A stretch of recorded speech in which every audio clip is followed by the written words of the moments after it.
Penn State football recruiting is heating up once again for the class of 2025 as they land not one, but two four-star linebacker commits in the span of a week. But did it come at a cost? You are Locked On Nittany Lions, your daily podcast on the Penn State Nittany Lions. Part of the Locked On Podcast Network, your team every day. That is right, Penn State fans. You are Locked On Nittany Lions. Thanks so much for making us your first listen and watch every single day. We are free and available wherever you get your podcast, part of the Locked On Podcast Network. I'm your host, Zach Seyko, bringing you all things Penn State sports coverage. And it's a recruiting episode, as we like to do this on Fridays going into the weekend. We welcome back the recruiting expert himself with the Locked On Podcast Network, and that is Brian Smith. Since it is a recruiting episode, today's episode is brought to you by LinkedIn. These days, every new potential hire can feel like a high-stakes wager for your small business. That's why LinkedIn Jobs helps you find the right people for your team faster and for free. Post your job for free at linkedin.com/lockedoncollege. Terms and conditions apply. Today's episode is also brought to you by FanDuel. Make every moment more. And right now, new customers join today and you'll get $200 in bonus bets if your first bet of $5 or more is a winner. All you got to do is visit FanDuel.com/lockedon to get started. And if you're not already, become an everydayer, subscribe to the YouTube channel and wherever you get your podcast, help get the show in front of more Penn State fans. I appreciate all the support that has come this way to the show so far. Really grateful for each and every one of you. Over 3,000 now on the YouTube channel. You can follow Brian on X, formerly known as Twitter, if you want to keep up with what he does nationally in regards to recruiting.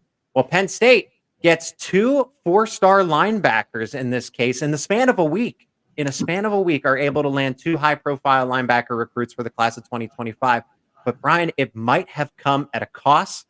We're going to talk about that in the second segment, the implications, the consequences of what happens here in recruiting. But let's focus on the players that are Penn State Nittany Lions, or at least verbally committed to be as such. And the one that's more recently so is Dayshaun Burnett. Dayshaun Burnett is a freakish athlete, and both of and I'll throw in Tatsch as well, but I want to focus on Burnett because I've talked about Tatsch a little bit more on the show. But you've seen Burnett play in person. 6'4", over 200 pounds, runs very well for his size, just an athletic freak. And Tatsch is the same way, 6'4", 210 pounds. I mean, these guys are projected as linebackers, but really they could play defensive end. You could do a lot of things when you are able to get recruits that are built the way these two guys are. I like Bernett as a combo guy, but he blitzes a lot for his high school team over there in Pittsburgh. And I don't think you can pigeonhole him in one spot, which is good. Okay. Today's world, I mean, linebacker isn't the most important position in the world, but at the same time, when you got guys that can move from inside backer to the edge, blitz, do different types of stunts, and they're very successful at it. In his film, it's just full of it. That's the kind of guy that you can move around and do different things with the nickel package, dime package. And you were right. His length, maybe he puts his hand in the dirt at some point. A lot of really good defensive ends that went to Penn State and other places started out at 210 to 220 pounds. That's about where he's at now. So maybe he ends up as a guy that's a rush backer for the Nittany Lions. It's possible. But most importantly, he's just athletic. You can figure it out later. You want the piece of clay to work with. And Burnett's that guy. And that's what Penn State is targeting in this case. Players who are raw prospects, because you can only teach athleticism to an extent, to a point. You can only teach speed so much. And when you have this blend of speed, power, and size to go all together, you teach them a little more football technique. They can become truly the ultimate prospect here. And when you mention, now you've seen Burnett in person, I have not. And I'm watching a little bit of tape to get an understanding of what he does. I mean, are they carving out the same path and recruiting him based on the idea that you could be the next number 11? You could be the next Abdul Carter, because when we describe his frame of somebody, again, and the playing style too, he blitzes, he's used in a variety of different ways. What does Abdul Carter do on defense? And he's got the exact same type of build. Well, those are the kinds of guys you hope they end up being. I don't want to give him the number 11 moniker just yet, but at the same time, this is what you hope for. You don't know what a guy's going to do at the next level, because he's maiming high school kids right now because they're not able to handle him for the most part. Yeah. But at the same time, now, do you have the instincts to do all those different things. That number 11 jersey is usually a really well-rounded player for a reason. You know what I mean? Like once it got started, that tradition, it's understandable who gets to wear it. Burnett does have the athleticism, though. We need to see what he can do once he gets to Happy Valley. But I think he'll be a guy that Penn State uses as an inside linebacker sometimes and as an outside linebacker sometimes. And what's really impressive is that Tom Allen has only been on campus since December here. And in the span of a month, Manny Diaz. Now, again, we're going to talk about the flip side of this. So I want to tease that going into the next segment. But Tom Allen is able to get 2 priority recruits at the top of the big board in Bernett and Tatsch, which is really impressive. He comes in and already makes a good, strong impression on players that weren't originally recruited by him to go to Penn State. But more importantly here, Brian, anytime that I can take a shot at Pitt, I'm going to take the chance here because these are both Western Pennsylvania area kids. Alex Tatsch and Dayshaun Burnett are, I won't go as far as Pittsburgh because Greater Latrobe is where Tatsch is from. Amani Christian is where Burnett's coming from. But these are Western Pennsylvania kids. Naturally, you would expect them to be strongly interested in the Panthers, and yet they're going to Central Pennsylvania. Brian, it is almost, I don't know how, where, I can't put into perspective how rare it is where Pittsburgh in the last 5 years, ever since James Franklin showed up, where Pitt has been a significant player in being able to retain guys that are in the Western Pennsylvania area in Pittsburgh. 99 times out of 100, they're going to Penn State. I don't know what that deal is either. When I was growing up in the 80s and 90s, Penn State recruited on the same level as Penn State. Pitt and Penn State were equal in that regard. For whatever reason, it's not that way anymore. Maybe it's effort, maybe it's something else, but it's not. And I don't even think, like with Tatsch, I think his second pick might have been Notre Dame. I don't even think Pittsburgh was second for him. I'm not sure about Bernett, but you just don't really hear them that much. And it's too bad. I like to see tradition to a certain degree, but Pittsburgh's solid, but they don't get enough players to get over the top consistently. They really don't. And Pennsylvania is loaded with football talent across the entire state, but mainly there's a lot of Pittsburgh area recruits that end up going to Penn State. Quentin Martin, Daquan Hardy, and then just to name a couple, and then you have these two in the same cycle. I saw a little fact, Brian, about how nearly 50 recruits have been available for Pittsburgh, that top priority recruits that have been from the Pittsburgh area. I think 49 was the exact number. And Pitt is not going to land any of them in this fight going from 2022 to 2026. And they're projected. You're also predicting that some of these players will not go to Pitt as well. But right now, all 49 are projected to, are either committed, have committed, or are not going to commit to Pitt in the near future. That number doesn't even sound rational. You know what I mean? It's at some point, you got to do something about the head coach not being a recruiter. I'll leave it at that. And I know there was the ACC championship recently, but outside of that, like the whole idea, he came in saying we're going to dominate the state. Well, I want to go back to Penn State.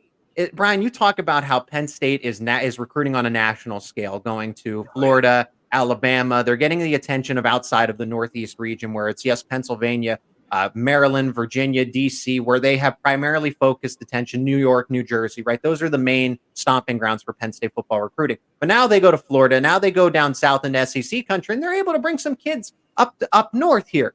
But in this case, it's easier to do that when everything's taken care of in the state of Pennsylvania. You don't have to worry about any other competition. Sure, you got to worry about Ohio State, Notre Dame, Michigan coming into Pennsylvania, but somebody that is a matter of hundreds of miles from you, and you don't even have to give a second thought to them. I don't understand it. It's probably the weirdest situation in the country because Pittsburgh is a tradition-rich program. Yeah. And they've just fallen off the map. That's partially on the administration, partially on the staff. I don't get it. I mean, they share a facility with the Steelers, for crying out loud. It's not like they don't have facilities. So, yeah, it's truly bizarre. So Penn State does land these two high-profile four-star linebacker recruits in the class of 2025, and Penn State's got 3 total to go along with DJ McClary, who's from the state of New Jersey. However, Are there some consequences here, Brian? Because yes, everything's great that you have your three mainstays at linebacker, but it seems like Penn State's going to miss out on not one but two other priority recruits at that position, and they might be going somewhere where a familiar face is now leading that program. We're going to discuss that and more on the other side of this break. And today's episode is brought to you by FanDuel, the official sportsbook of Locked On. Happy Super Bowl Sunday to everyone who celebrates. We are just a couple of days away from the 49ers and the Chiefs. And FanDuel wants to help you celebrate Super Bowl Sunday the right way. If you're like me, the Super Bowl is all about scoring the best seat on the couch to watch that game, grabbing your favorite football snacks, and placing some super bets. FanDuel, America's #1 sportsbook, has so many ways for you to end the season on a W. Or possibly two, maybe even three or more. Not only can you bet on who will win Super Bowl 58, but FanDuel also has bets for which players will score a touchdown, how many points will be scored, and so much more. I like player props. If you like Patrick Mahomes passing yards, Christian McCaffrey rushing yards, Travis Kelce receiving yards, you can bet those two and put them all into craft a same game parlay with all those types of bets. Also, right now, new customers, when you join today, you will get $200 in bonus bets if your first bet of $5 or more is a winner. Just visit FanDuel.com/lockedon to sign up. That is FanDuel.com/lockedon. Make every moment more with FanDuel, an official sportsbook partner of the NFL. And the Locked On Podcast Network is making history. Locked On has launched the first ever national sports 24/7 streaming channel on YouTube, and now you can also find it on Amazon Fire TV. Locked On Sports Today is here for you 24/7, covering the top sports stories of the day with the local experts of Locked On, plus the national shows covering each and every league. Find Locked On Sports Today on YouTube and now on Amazon Fire TV. Pretty cool stuff, Brian. For Penn State, they have targeted a number of high-profile linebackers. But now, I guess I want to preface it so much, but I'll lead in with this. Anthony Sacca and Cameron Smith were two of Penn State's other main targets at the linebacker position. Anthony Sacca just released a top 5, and Penn State was not included.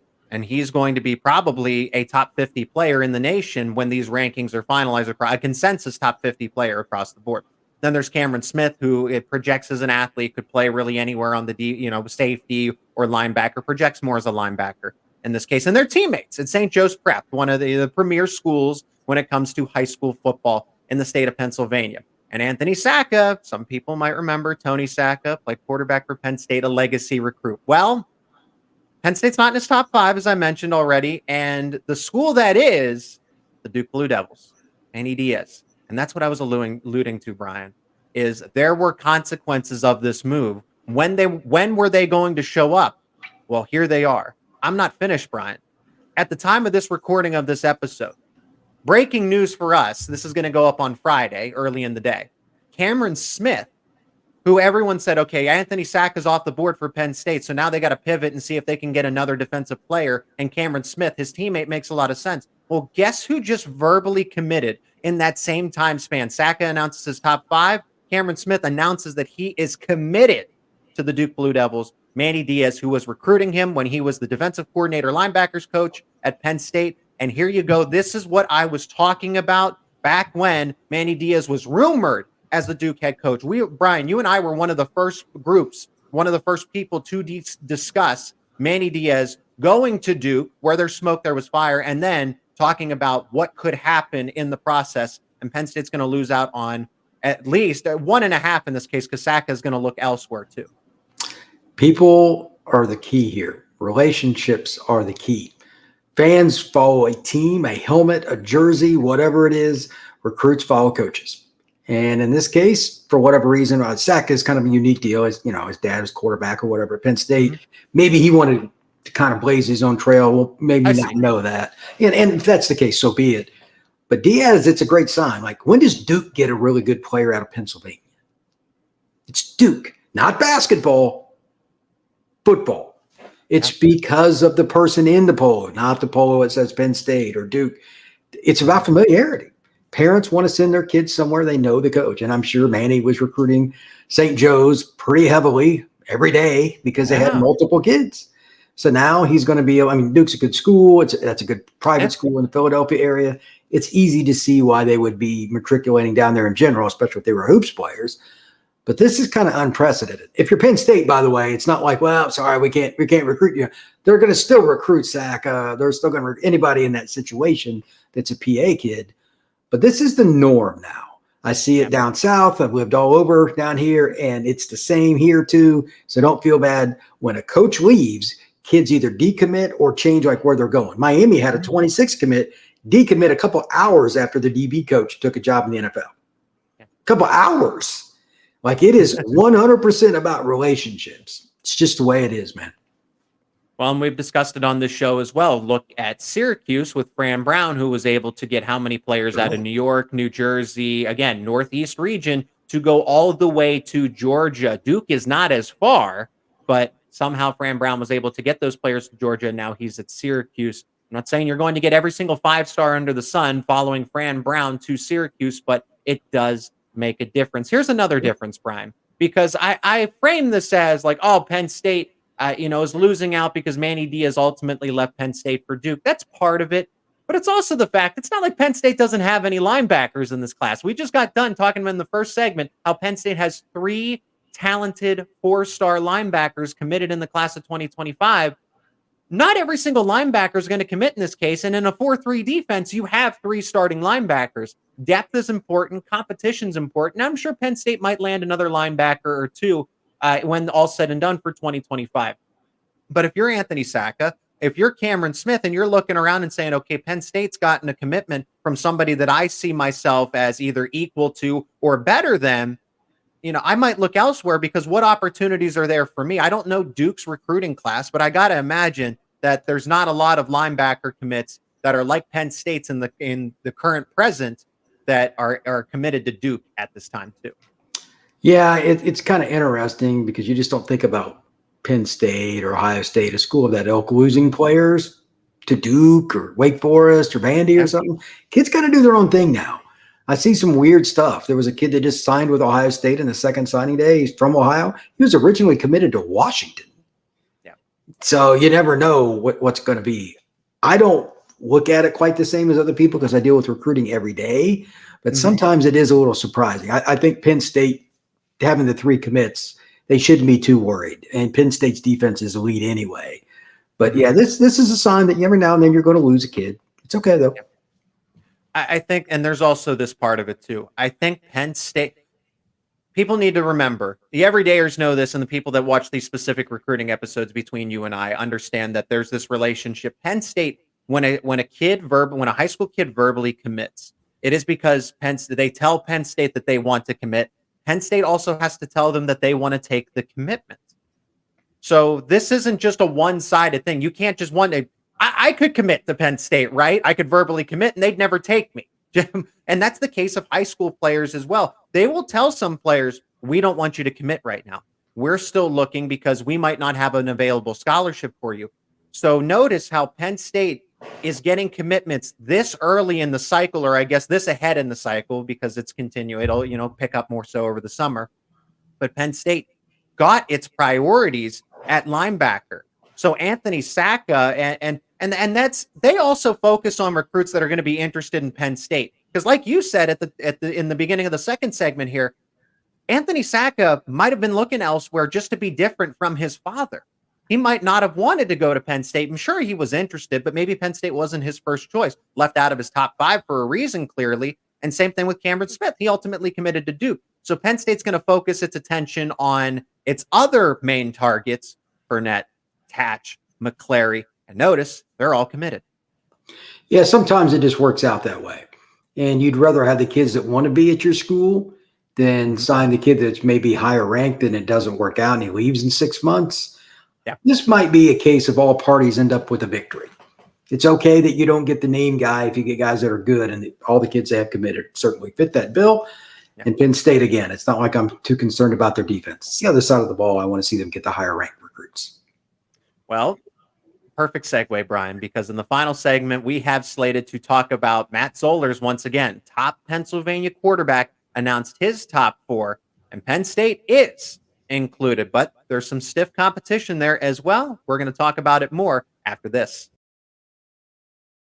And since this is a recruiting episode, how about we talk about a little job recruiting, as today's episode is brought to you by LinkedIn Jobs. When you're hiring for your small business, you want to find quality professionals that are right for the role. That's why you have to check out LinkedIn Jobs. LinkedIn Jobs has the tools to help you find the right professionals for your team faster and for free.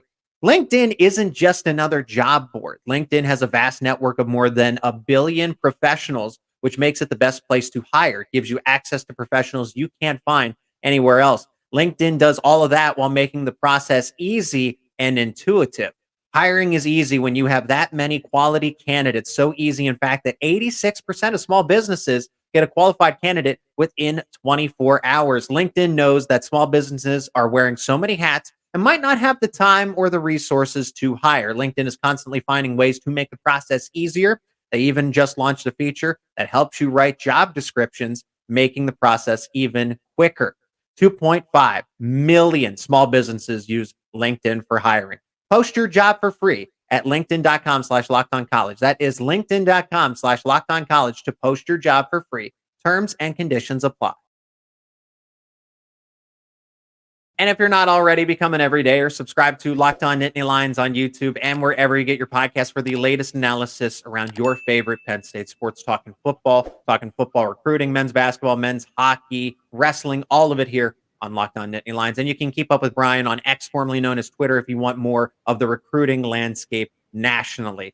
In this final segment, Matt Zollers announces his top 4: Penn State, Georgia, Missouri, and I was dunking on Pitt in the entire first, for more than half of the first segment, and Pitt is listed in his top 4. So he's an in-state quarterback, spring forward, eastern side of Pennsylvania. But Penn State, I would say, is that, from who I've talked to over at HappyValleyInsider.com, Penn State rivals, Dylan Callaghan-Crowley, he's been a guest on the show, says that Penn State should still feel good being in the driver's seat for Matt Zollers' recruitment. There's also, but Georgia's a serious player here. If they're going to, Pitt, now I won't discount Missouri either. Missouri has done a really good job rebuilding in just the past couple of years here, and I feel like they're going to stay even with the SEC expanding. So because Georgia and Missouri, 2 SEC schools, are in his top 4, I am a little concerned about that when it comes to the recruitment of Zollers in this case for Penn State. Not Pitt, though. It's a unique Final Four, if you will, because like Missouri doesn't recruit many kids that far east, but their quarterback play, the receivers they've had, and the offense in general, they've gained a little reputation. Yeah, maybe this is their opening. The recruit they took last year, quarterback's a decent player, but Zollers is better. There could be a crack there that he could slip in and maybe be a starter as a redshirt freshman or something. Georgia's Georgia. If I have to explain that to you, you're on the wrong podcast, because they're pretty good. And they develop everything. So if a kid wants to go to Georgia, I get it. It's just that he's a Pennsylvania guy, so it would be a bit odd. But they have stolen a few kids from the state of Pennsylvania in the last 5 years, so not out of the realm. But Penn State, this is the kind of kid you got to keep. He's a dual threat quarterback. He's got pretty good straight ahead speed. He's not necessarily elite in making guys miss, but he can do it enough, and he's got an arm. So this is the kind of guy Penn State always got in the past. They need to continue to do that. Well, and to go along with that dual threat ability, I wouldn't characterize him as a true dual threat where he's like a Lamar Jackson type. But said, no. I just want to clarify for some people that aren't familiar with this game, but he is mobile. He can run through players. He can run past them, and he does it at 6'4", 200+ pounds. Yeah, he's not some 5'11" quarterback. He's 6'4", maybe could be 6'5", 6'6". I don't know what his growth spurt is like, but Penn State obviously sees somebody that they want, and they got Bee Kitza. They took, again, back to the conversation in the second segment, Brian, they took Kitza's commitment pretty early in the cycle. Penn State's plan here is obviously to get 2 quarterbacks, but Zollers with Georgia, Missouri, and Pitt, this is going to be a tough battle for Penn State to maintain, but I'm looking towards more of Georgia and Missouri. However, Pitt, they might be offering him the chance to play right away, come in and compete and be the starter. Maybe that's appealing to him. I'm not entirely, and Penn State does have another quarterback already in this class, and they still have interest in other quarterbacks, Brian. Malik Washington is someone I brought up frequently on this show. He has Penn State in his top 6.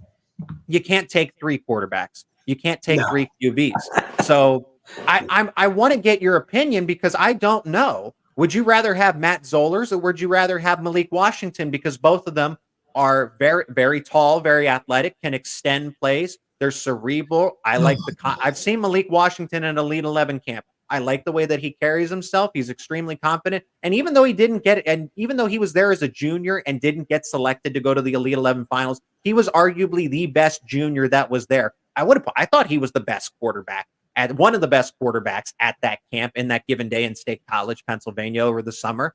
So I feel like Penn State, who do you prioritize? Because you don't want to over prioritize one quarterback.